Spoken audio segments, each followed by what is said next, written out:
Now if I could just remember everybody's name, I'd be all set.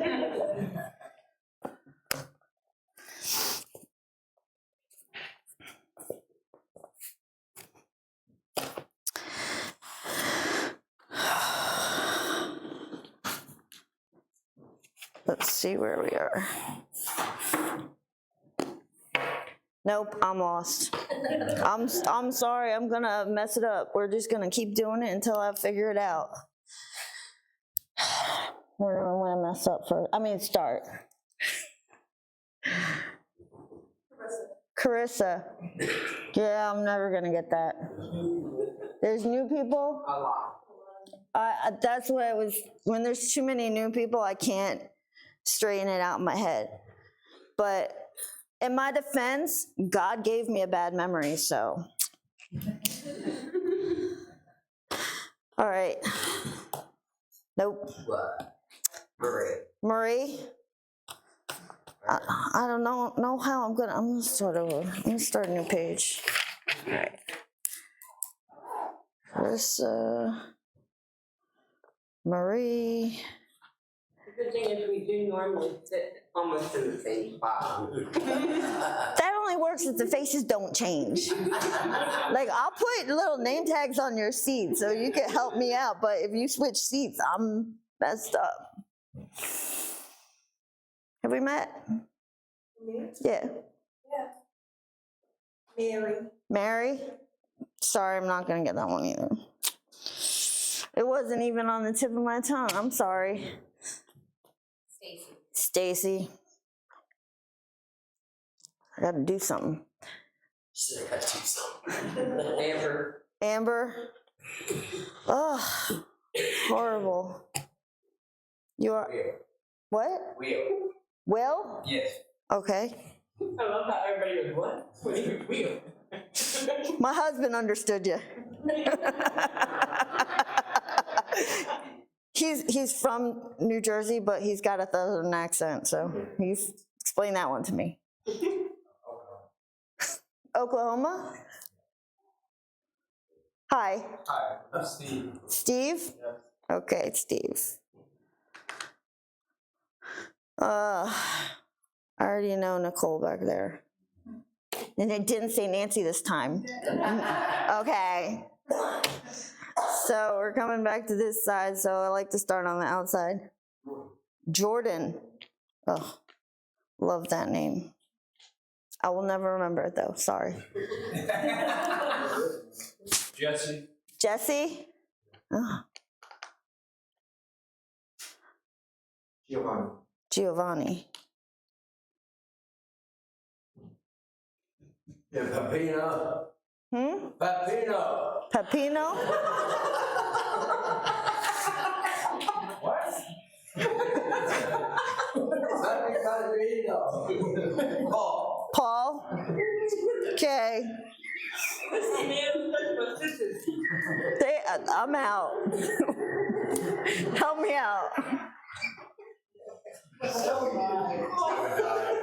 Sheppard, all right.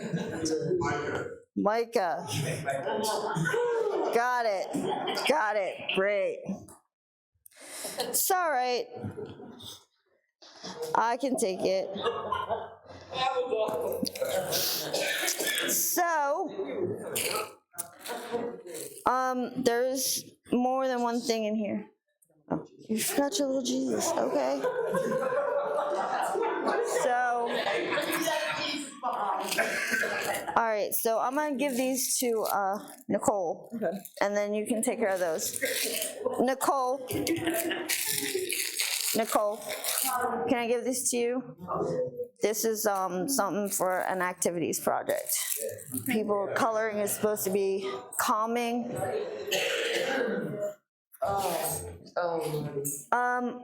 That represents the last of my supplies. I had Halloween, that's my holiday. Kids got married on Halloween. So, and we have a huge crowd because the kids from Camden come up to where it's safer. Gloucester City is closed for them to just come up and trick or treat safely. So we get I buy 50 pounds of candy each year, But I slowly introduced my little stickers, bracelets, and everything. I had the bin full of bracelets. They were the first thing to go. Like that. And I don't try to be obvious about the fact that they're Christian, but I kind of let them discover it on their own. If they wanted to, I don't hand them out. If they want to take them, they're there to take. So it's not me forcing myself on them. And they were actually excited, the fact that they were Bible verses, scripture. I was flabbergasted.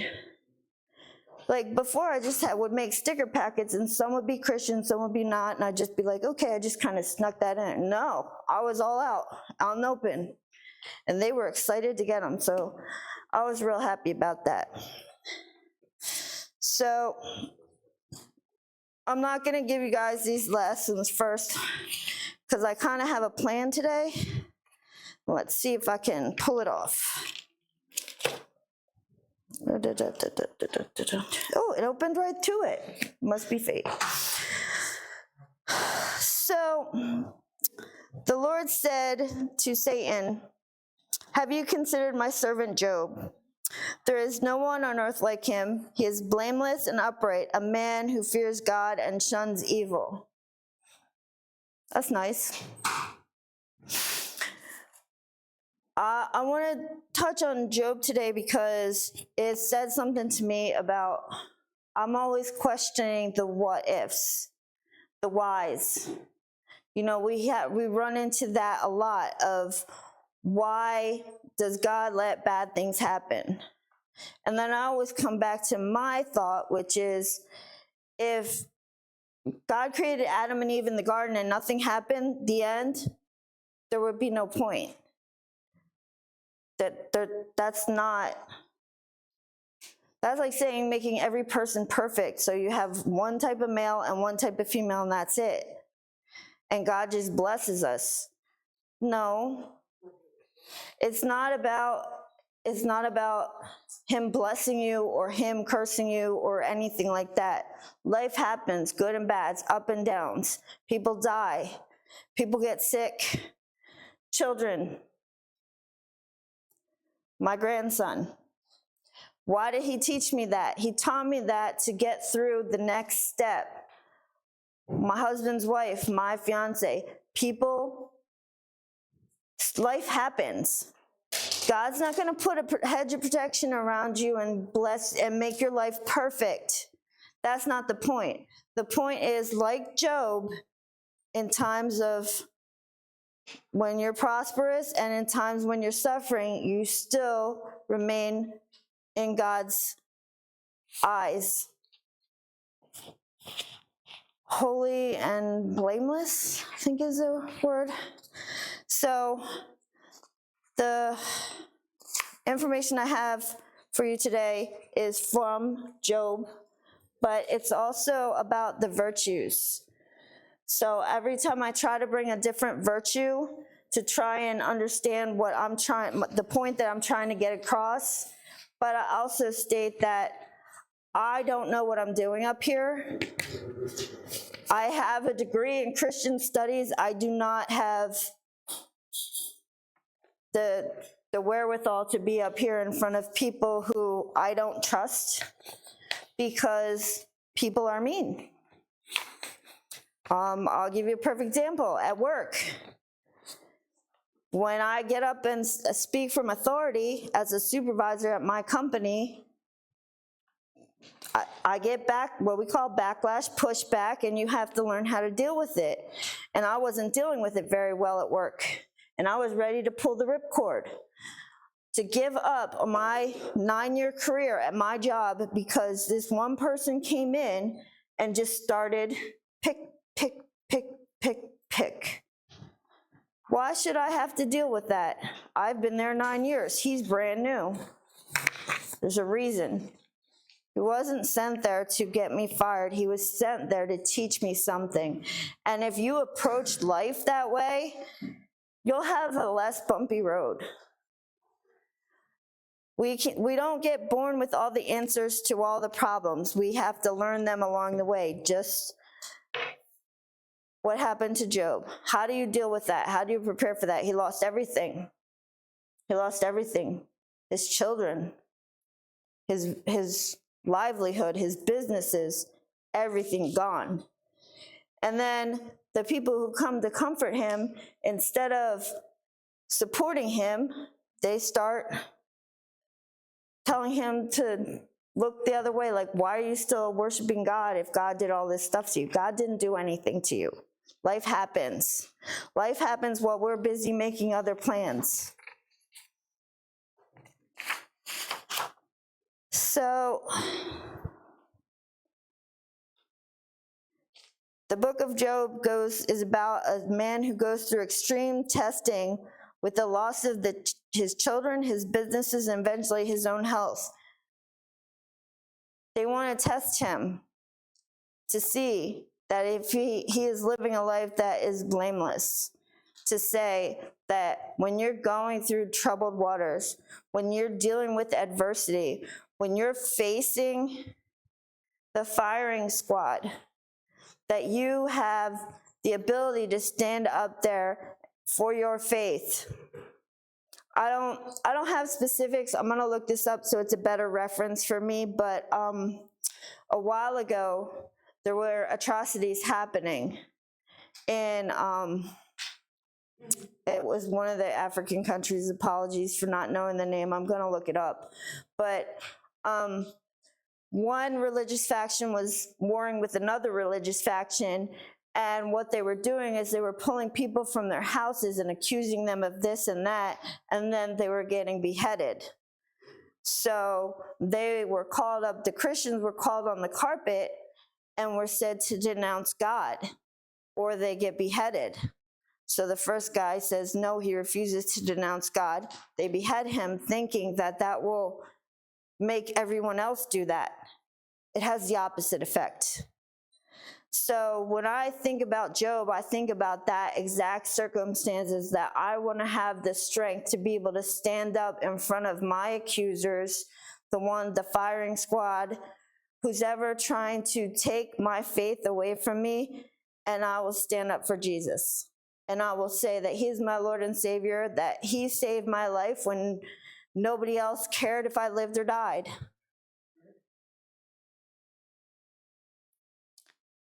You have to decide who you want to live for.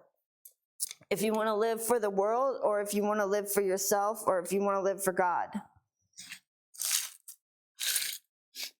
A lot of people say, well, how do I know what God has asked me to do? Well, you're not there yet. If you don't know what God has asked you to do, you're not there yet. Put your faith in the Word, put your faith in God, put your faith in the people that God has put in your path. And if you can't recognize the people who God has put in your path, look around the room. Amen. When I was sitting in these chairs a long time ago, someone said to me, the people who are in your house right now are your family, and they're here for a reason. They're either here to bless you or to teach you. That's why I go through my prayer list. I get your name so that I can say my cheat code. I pray for everybody on my prayer list. But also so that I have something to look back on. Because that's who I want in my circle. I want people who think like I do. I want people who would stand up in the face of adversity and not denounce their religion. What do they call the people who go to church on Sunday and then the rest of the week they sin? There's a term for that. I gotta look that up too. Do you know? Lukewarm. Lukewarm? Is that one of the terms? I'm thinking, I don't actually know what it is. No. But you know what I'm talking about, that person who shows up, they're dressed right. I'm not dressed right. Sorry. They have their hair done right, they have the special hat, and they don't have an ounce of Christian in them. They are there for the pomp and the circumstances. That's That's in a parable. Foolish virgins, the 10 virgins, Yeah. the 5 wise and the 5 foolish. There's also the one who stands up in front of everybody and wants to be seen doing, and don't tell your left hand what the right hand is doing. I don't want credit. I give you these things not as tokens or something to represent your faith. I give them to you as seeds. If you keep them to yourself, that's your choosing. Once I give them to you, they're out of my hands. If you spread them, great. If they infect you and encourage you to do something more, great. But as far as that's where I drop off the line. I call you, as I was called, to carry your faith out and to do what God told you to do. The greatest commandment is what?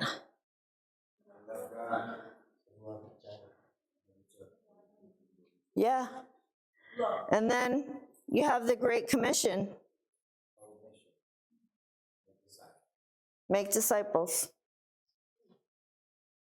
Encourage one another. Do you think that everyone's going to know what you know? Do you think everyone's going to see what you see? This is a privilege. And over the years, this place has just gotten better. Like, I see the massive change from when I was here, but if you were here when I was here, and you would see the people before me, they would come up here. They were the ones that Tim and Rocco led. Rocco was the leader of the house when I was here, and you all know Tim.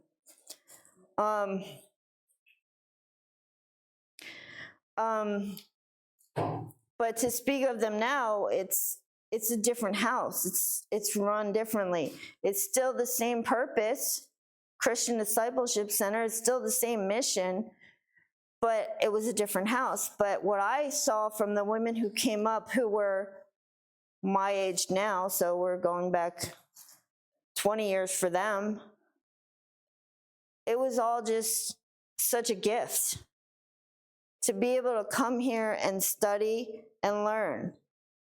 And what you do with that after is your choice. But if God did all these things for you, if God did all these things for Job, and then if you flip this over, it talks about perseverance. Perseverance in the face of adversity. There's going to be challenges to your faith. There's going to be challenges to your beliefs. There's going to be times where you doubt yourself. You have to rely on what you know. Spiritual disciplines and spiritual gifts. Spiritual disciplines is what you do. Spiritual gifts is the gift that God has given you. If you don't know what it is, just wait. You will find out. I was told I had the gift of discernment. I get it, but I didn't believe it when they told me that, because I picked up the Bible quick. I mean, for an atheist, I picked it up quick. Some people didn't like that. But don't let somebody else's rain land on your parade. You be you, and you don't worry about over here. So I need to be here in this place, in this time. I don't need to worry about that person at work who's giving me a hard time. And I also don't need to run from them. That's letting them win. That's letting them get inside. It's about the water on the inside of the boat, not the water on the outside of the boat. Whatever you let in you, that's what you're going to live with. And that's what happened to Job. He lost this, he lost that, he lost the other thing. Who hasn't lost something in here? Someone, house, family, 2 brothers, a child, a fiance, a grandson. It's all of that could have taken me back to addiction. All of that could have robbed what life I have right now with my husband and our family that we created, could have taken it away. if I let those things turn me back to where I was. I don't want to go back. Don't look back. You're not going that way. Look forward. See what God has planned for you. If you don't know what God has planned for you, pray about it. Read the Bible. He will show you. God has a plan for everyone. It's a matter of whether you listen to him or you listen to yourself. And when you listen to yourself, you have outside forces affecting you. It's not just me who's telling me the guy at work is bothering me. It's the people next to me in the cubicle next to me telling me that he's being inappropriate. And then the people next to him saying, I can't believe he did that to you. And then the next person and the next person. And all of a sudden, I'm not where I should be. I'm all the way over here. And I let all of them infect me because I have this feeling that I should be right. If you want to be right, you're gonna lose a lot more than you win. I don't need to be right. I just need to do my job. My boss said to me when I started this whole campaign was, he doesn't affect your paycheck. You do. Don't let him influence you. My boss said, have I written you up? I said, no. He said, have I given you a bad review? He said, no. Then why are you letting it bother you? Because it bothers me. There's a song on the radio that's playing right now. It's about forgiveness. And it's talking about this one artist. I listen to Caleb. And he was singing this song about how, no, I lost my train of thought. Yeah, forgiveness. Oh, okay. So he was talking. He took over the radio station, and he's talking about this song and about how it came from. And I wish I remember the name of the song, but what happened was he was mad at his father because his father had left when he was 5. And he was carrying that around with him from 5 years old all the way to adulthood, all the way to being a Christian singer, spreading the gospel. He still carried that with him, he forgave his father, not for himself, not for his father, but so that he could let go of that thing that obviously meant nothing. It meant nothing. His father was gone. The story was written. The ink was dry. But by carrying that, it's just luggage. If you keep carrying it, if you keep letting it fester up like boils on your skin, it's the only person you're hurting is yourself. I talk about my father a lot and about how not a nice person he is. But if I didn't forgive him, I wouldn't be as far as I am right now. He did what he did. My mom is gone. My brothers are gone. I still have my sister. It's not about the one with the most toys wins. It's about what you do with the time that you've been given.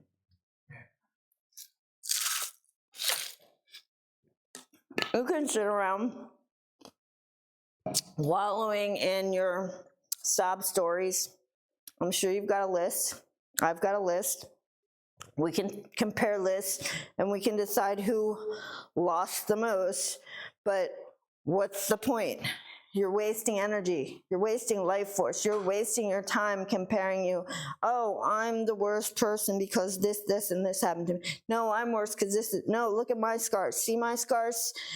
We all have scars, but they don't define you. You define you.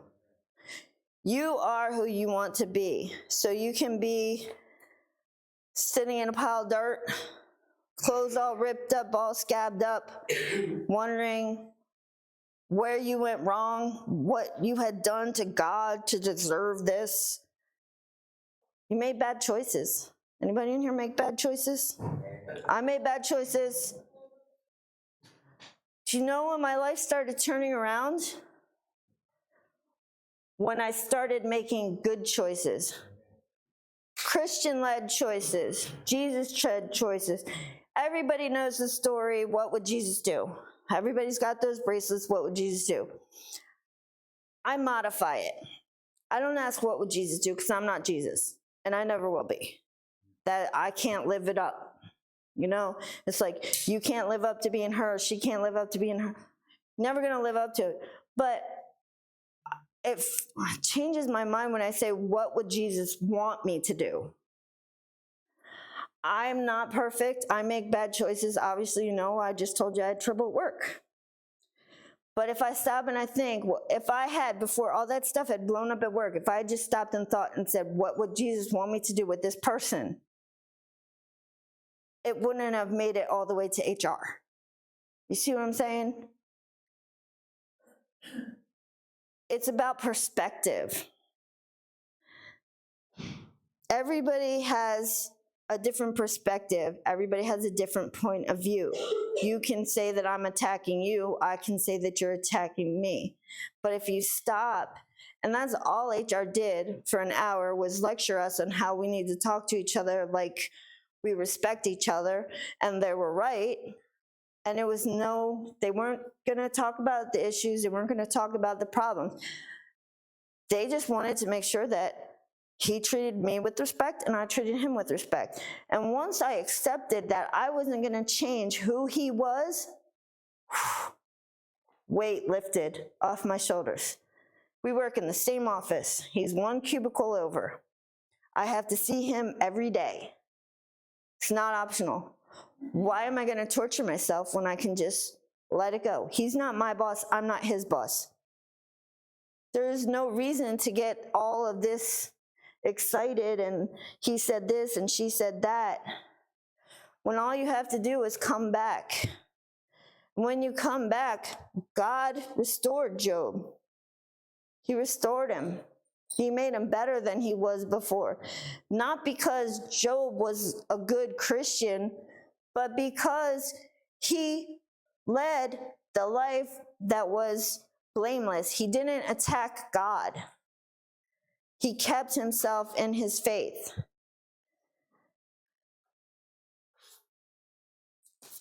The one that gets me is this verse. It says, it's the most famous verse. And his wife says, are you still maintaining your integrity? Curse God and die. How many people have said that? Like, my life is a hot mess. I'm living under a bridge in Camden. Why did curse God and die? I could have died. Could have died 3 times in Camden alone. God saved me for something, for a higher purpose. I'm not trying to put words into God's mouth. God led me to where I am. God led me to the school I'm going to. And next year, I'm going to start my practical lessons to be a drug and addiction counselor. Everyone who's an addict or an alcoholic has that inkling to become that person. It's not new. It's not unique to me. I'm not the inventor of this idea. The reason that I know it was from God was because when I was looking to learn more about the Bible, because I feel like I was playing catch up because I knew one verse before I got here, John 3:16, the same verse that everybody knows. So I felt like I was playing catch up all the time. Like, you had Tyler, you had Lyle, you had Tom, you had all these people who were like younger than me who were counseling me. And I'm like, I want that. I want that fire that they have. And this college, I did not contact them. Somehow she got my phone number and contacted me and wouldn't let up until I enrolled. God sent her. God sent my husband. I sat in these chairs and listened to the story of the Good Shepherd. The Good Shepherd lays down his life for his sheep. I wanted to be a shepherd for God. I knew I was going to marry my husband the day I found out his last name. I knew that he was sent to me by God. Last name is Sheppard. So now I'm a shepherd. If you don't see that, like, I don't know what else to explain to you. I mean, I could go back and say, like, 7 days after I met him, he moved me into his house because the people who were letting me live with them kicked me out, but that's another long story.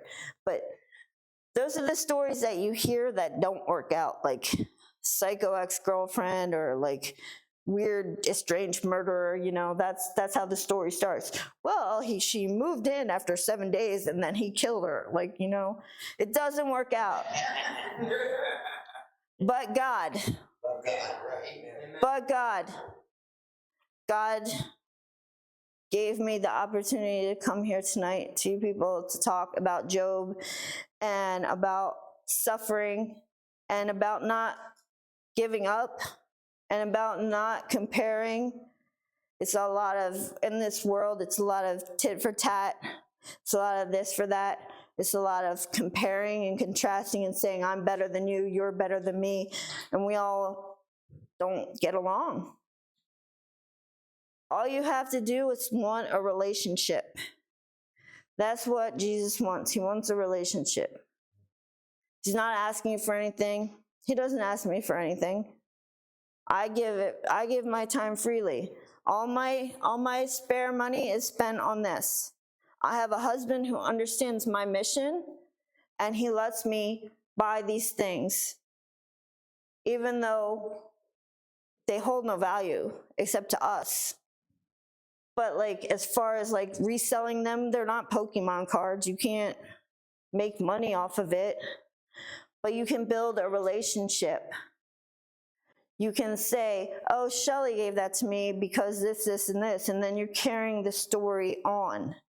That's the part that I like, because for someone who doesn't have that background, it's difficult. It's difficult to wrap your head around the Christian faith. It's difficult to wrap your head around the Bible because you're always cynical. You're looking for the clause, the man behind the curtain who's pulling all the strings. Because that's how I was taught. Nobody gives anything away for free. They always want something from you. Well, I can promise you that no one told me to come back here. No one asked me to donate. No one told me to show up.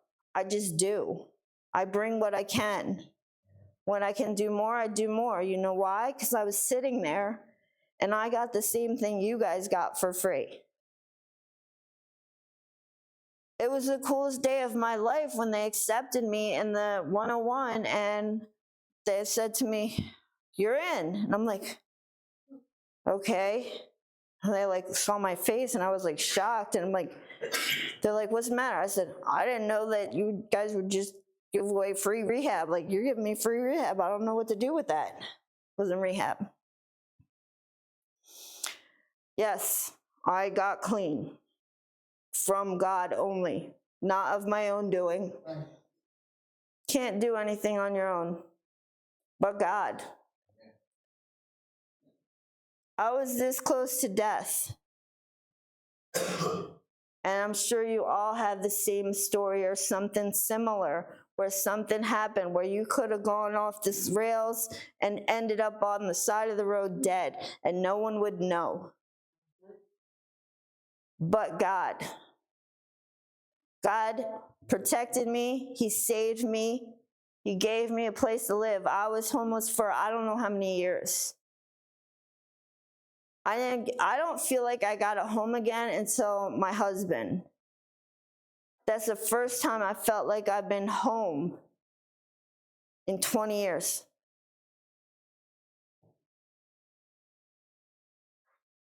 There's other stuff I struggle with. My life is not easy. My husband just had spinal surgery. Now he's got to get hip surgery. Have you ever tried to be on the doctors to try to get approval for surgery? It's ridiculous. But God didn't bring us this far to stop. There's more chapters. There's more stories. There's more chapters in the Bible than the Garden of Eden, chapter 1. God made everything beautiful and perfect. The end. That's not humanity. It's all well and good for God and the angels, but we're not infallible. Because we can see now. They ate from the tree and now we can see. If you would rather be just sitting there, not knowing nothing, just accepting as the way things are, obviously we can't do that. You can't accept life for what it is. You have to make the best out of whatever situation. These are the cards you've been dealt. This is your hand. You can play or you can fold. Or you can ante up. What does that mean? Step your game up. Thank you. You can play the cards. You don't have to bet. You can play the cards. Might not win, but if you ante up, the other person might fold because they don't have the cards in their hand. We have the cards in our hand. Any question that you have can be answered right here. If you don't know where, you're not looking. So I don't know if you grabbed the right packet out of here, but if you don't know where to look, right here. Bible emergency numbers. It says, when in sorrow, when man fails you, when you have sinned, when you have worry, when you're in danger. The next time that you have an issue, see if you can find it on the back of this card and it will direct you.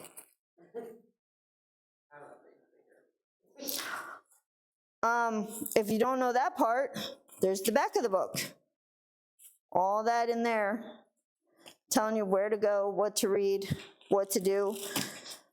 My best suggestion is Psalms and Proverbs. If you are lacking wisdom, go to Proverbs.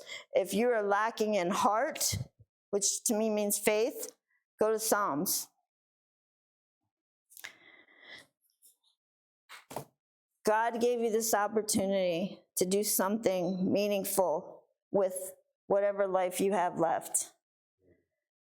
You can throw that chance away, or you can take advantage of it.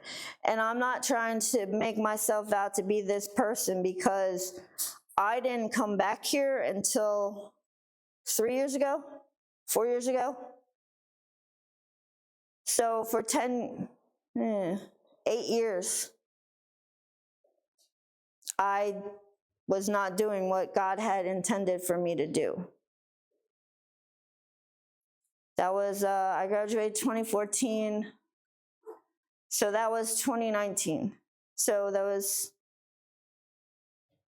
I can't do math. 5 years? That doesn't sound right. I don't know. Anyways, not important. See, memory problems. The important part is the faith. The important part is what you do with your faith. Do you walk it out, or do you keep your stickers and your Bible and your water bottle with all your little scripture versions? Do you keep that hidden, or do you wear it like a badge of honor? God gave you this opportunity to show the world what type of person he is. We can't see him, but we know he's here. Even if you feel like you don't know he's here, I know he's here. That's point blank and period fact.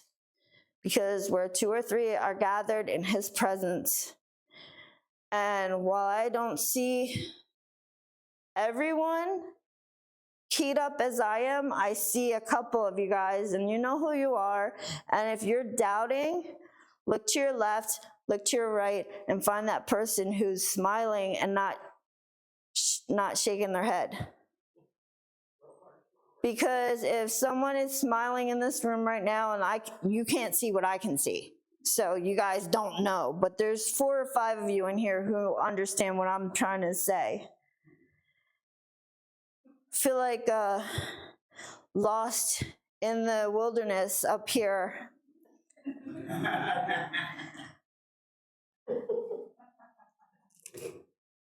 Everybody wants to know why that all had to happen to Job. Why did anything have to happen to anyone in the Bible? Why did any of this have to happen?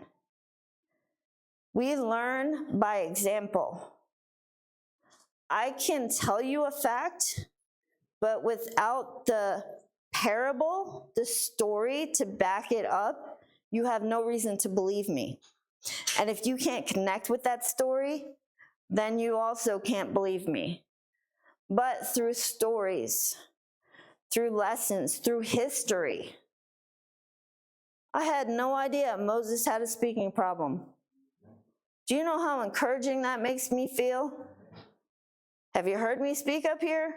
I have a speaking problem. I have a train of thought process, and I have completely gone off the rails of what I wanted to speak about tonight. But what have I said before? I pray to God on the drive down here that he gives me a message to give to someone in this room. Doesn't have to be for everyone. Doesn't have to be for anyone specific, but I want him to give me a message to give to someone. And I don't have to know who you are, but when I lose my train of thought, my plan, my brilliant plan for how I'm going to come up here and what I'm going to talk about, that's when I know that wasn't where God wanted me to go.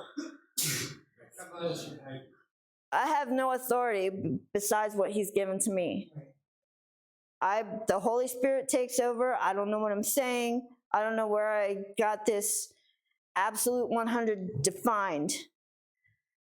God is real, and he's here, and I can feel him. And if you can't, and you want to, ask your neighbor, ask your roommate, ask your leader, TCs, resident directors, senior counselors, somebody.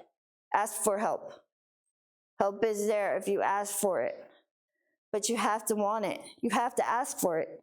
You can't just sit in the back in a corner and pretend for 8 months and then go out and think you got it all put together, because you don't. You can just look at the repeats. I know more than one person who repeated in here. The first time they didn't get it. The second time they did. Sometimes they didn't get it at all. Sometimes they fail. Sometimes they succeed. I have both names. I have the successes and I have the fails from my time. But I'm not counting numbers. I just have these examples in my head. Well, oh, you remind me of Jess. Oh, you remind me of Brad. Oh, you remind me of Sam.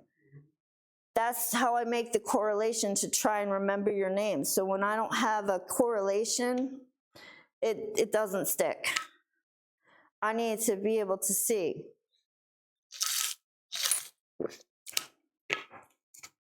Yep, lost my train of thought again.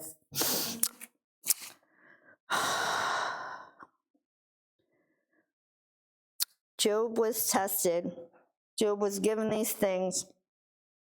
God says, have you considered my servant Job? Have you considered him? Of course the devil's considered him. The devil considers everybody in this room. Don't let him get a foothold. Does everybody know what that means? They know about the foothold? Because I didn't. But if you give them a way in, they will go in, okay? They will find a way. Don't let them in. Don't let him speak these words in your head. Your mind wanders. Why does your mind wander? Because it's taking you away from your appointed task. I don't know what the cell phone situation is, but at home, this is the cell phone situation. At work, this is a cell phone situation. My boss has 2 cell phones. His boss has 3. Always. I had one of my employees who I was directly in charge of walk around the building like this.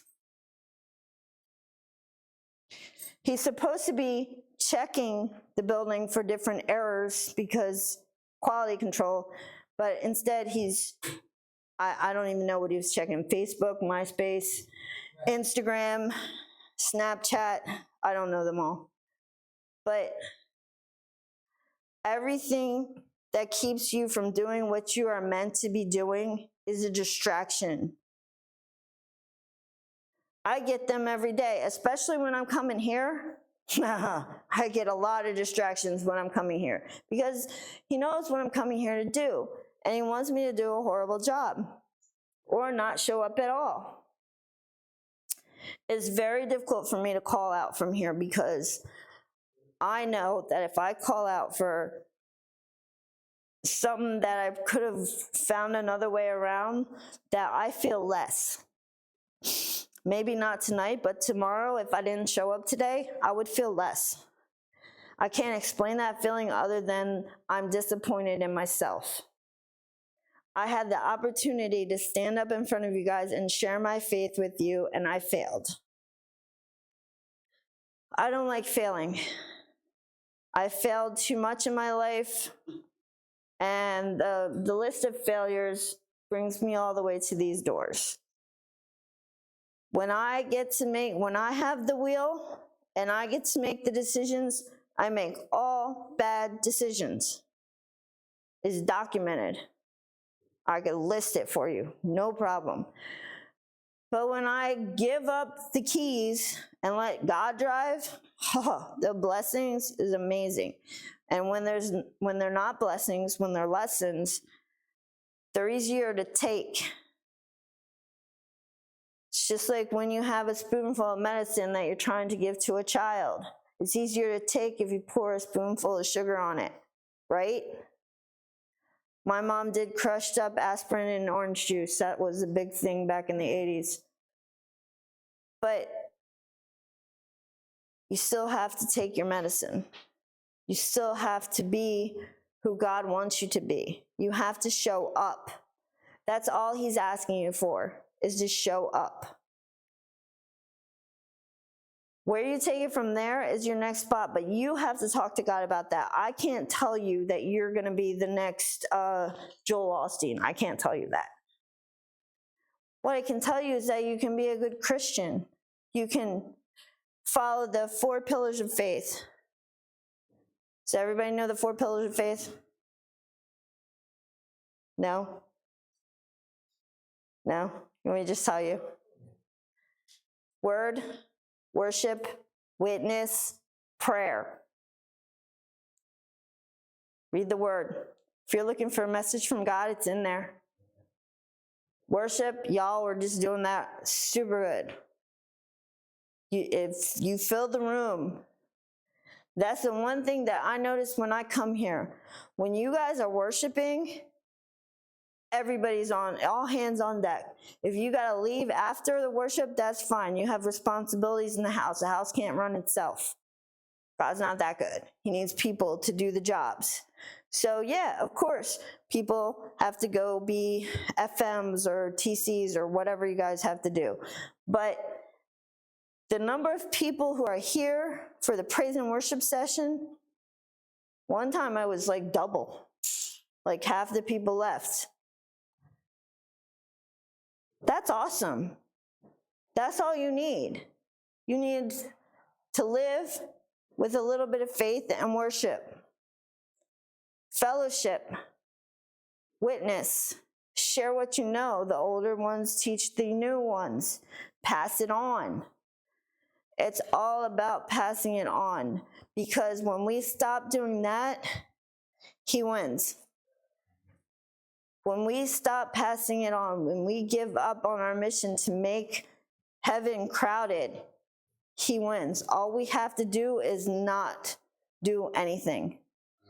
It's just sit there in your own little world with your own little problems, try to figure out in your own little way how you're going to make your life better. How's that working out so far? I'm going to guess that if your life was hunky-dory, you wouldn't be here. That's just an assumption that I'm making. We don't have to compare notes, battle wounds, nothing like that. But one thing I want you to remember is that there's a lot of different religions. So at my work, we have a rabbi who comes because food has to be kosher in order for those who believe in the Jewish faith. And I am responsible for walking this rabbi around. When I was studying the Old Testament, I used to pepper him with questions. What does this mean? What does this mean? Can you explain this? Can you explain that? And then the last time he was here, I hadn't seen him for many years. Because I only walk him around the building when my boss is busy. So this time my boss happened to be busy. And I mentioned something to him, and he said something so out of left field, like I didn't even know what to do with it. He said, we don't really care about the religion so much anymore. We just care that people are trying to be good people. I was shocked. In this world of places where it's my religion versus your religion, my religion's better, your religion's better. No. That has fallen off the wayside. All we're worried about now is that you believe and that you try to be a good person. Because like I said, we can't be Jesus. There's only one. And to tell you the truth, I wouldn't want to be. I would not want to be, because the immense pressure that he felt in the Garden of Gethsemane. I don't know how to say it. Gethsemane? No, I'm not going to get it. I said it right?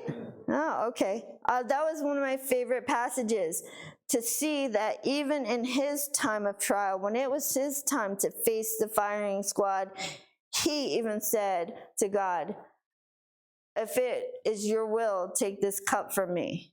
And I think about that all the time when I'm faced with hard choices. And I say, what would Jesus want me to do? And I'm like, well, that's easy, because I don't know how to do it the other way. Not anymore. Life is hard. Not everyone has a 401k, a car, a house, 2.5 kids, a dog, and a cat. Not everything is handed to you on a silver platter. Something that's given has no value. You have to earn it. And if you don't feel that way, then you need to ask yourself why. Why do I not feel like I'm worthy of this gift that God has given me? So I'm not worthy. I just told you a whole bunch of stuff about my life that I don't tell anybody else, except my husband. You can go on and on about what God wanted us to do, what Job could have done differently. How many people in the Bible made mistakes? Yeah. Except for one. Yep. David, one of the biggest, most prominent figures in the Old Testament, the standard from the house of David. Jesus came from the house of David. Like, God chose him to be king. Did that mean that he was perfect and made no mistakes? Well, if you read the story, you know the truth. Want to be like Abraham and Isaac. Abraham didn't know what was going to happen, but he knew that he was going to follow God. And his life was better because he chose. You have a choice. Everyone has a choice. And at any time, if you feel like this is not the life for you, you can choose a different life.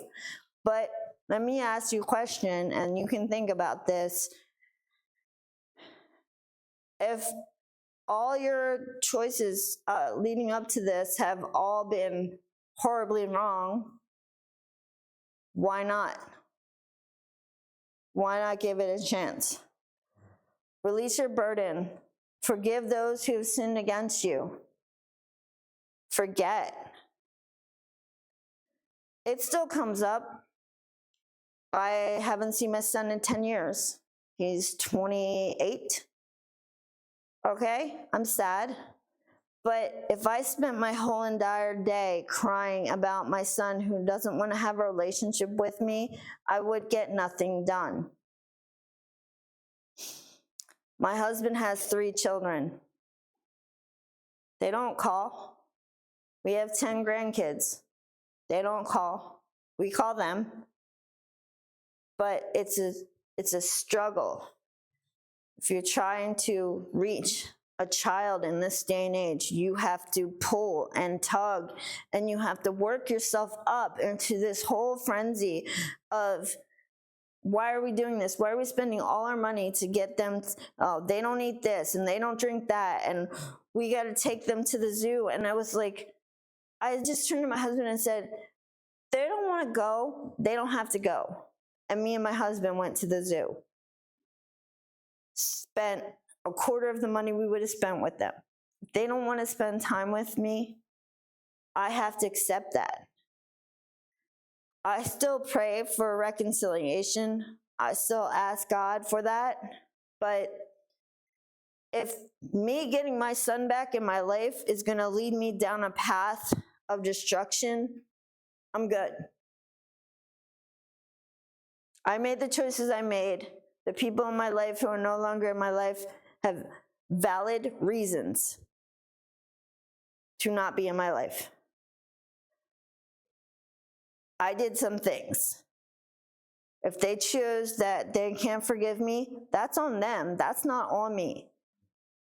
I forgive them for abandoning me, and I let it go. It's so freeing. What are you carrying that luggage around for? What are you carrying this whole long story? It's 42 chapters just about woe is me. Get up off your dusty butt and do something about it. There's a million things that you could do. Wallowing is not one of them. Choose a direction. There's more than one path, but they all lead to the same place. It's up to you if you want to walk it or not.